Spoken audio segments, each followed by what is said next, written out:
just loitering away from. What if I miss? What if I have a bad game? What if?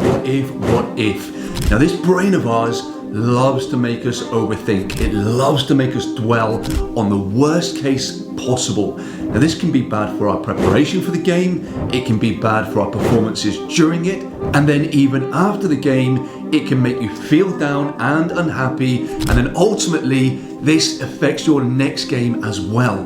But it doesn't have to be this way. In fact, we can make some slight adjustments that make thinking one of the biggest reasons that you play your best game every game. And this is exactly what we're going to do during this video. Now, do you struggle to stay focused under pressure? Or maybe you feel like you're not reaching your full potential, even though you're putting in the hours on the training pitch. Now, anxiety and overthinking can cripple even the best players. But in this video, I'm going to show you 3 powerful strategies that can transform your performances and turn stress into something that fuels you, something that takes your game to the next level rather than being an enemy to your game. Now you'll actually grow to love stress, anxiety, and everything it brings to your game.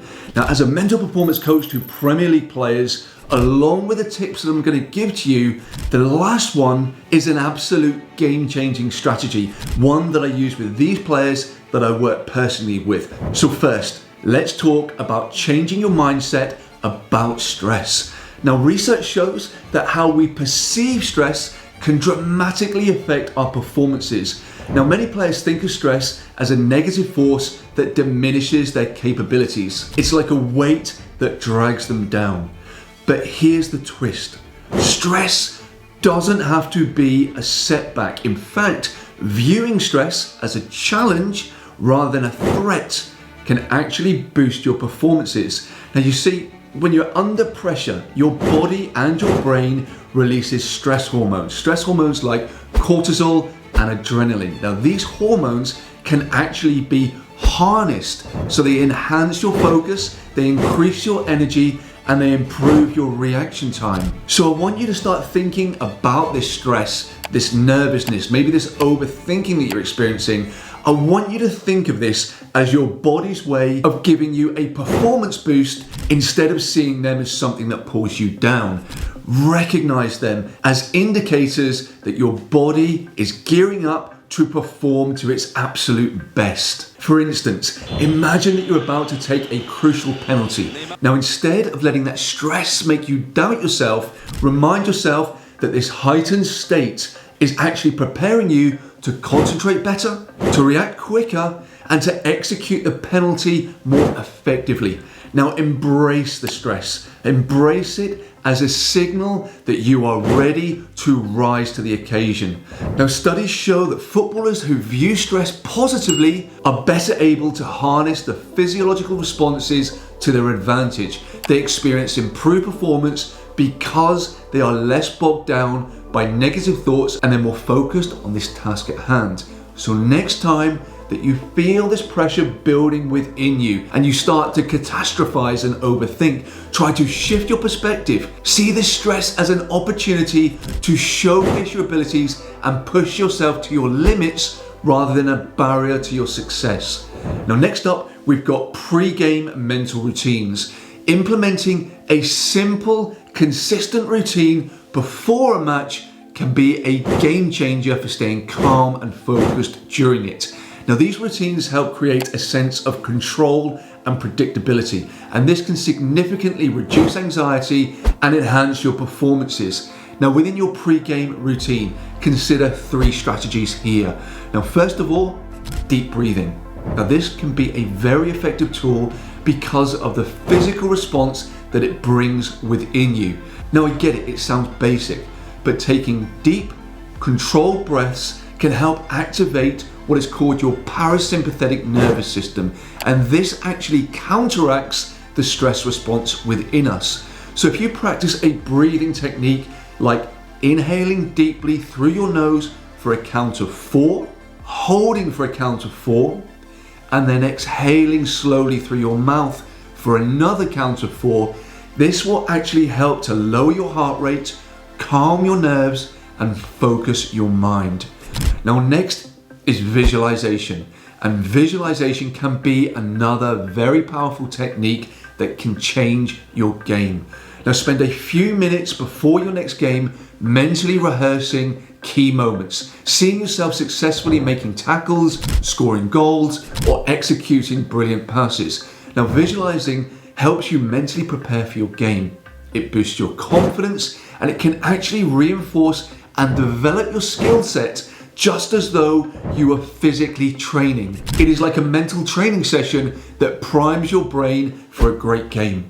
Now finally, for this part, consider a mental checklist. Now create a quick mental checklist of key points to consider during your game. Now this might include reminders to stay composed, keeping your eye on the ball, or communicating effectively with your teammates. Now reviewing this checklist before you go into the match will help you to center your thoughts and ensure that you're mentally prepared for the game ahead, focusing on the right things.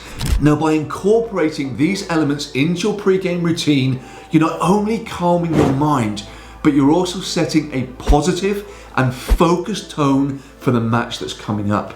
Now the key to this part is consistency. Make these practices a regular part of your preparation so that they become second nature to you, allowing you to enter your game with confidence and a clear and focused mindset. And finally, before we get into the part that I want to speak about last, let's discuss your post-match reflection.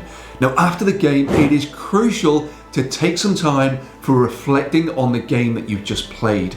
Now, this process isn't about beating yourself up over mistakes and things that you did wrong.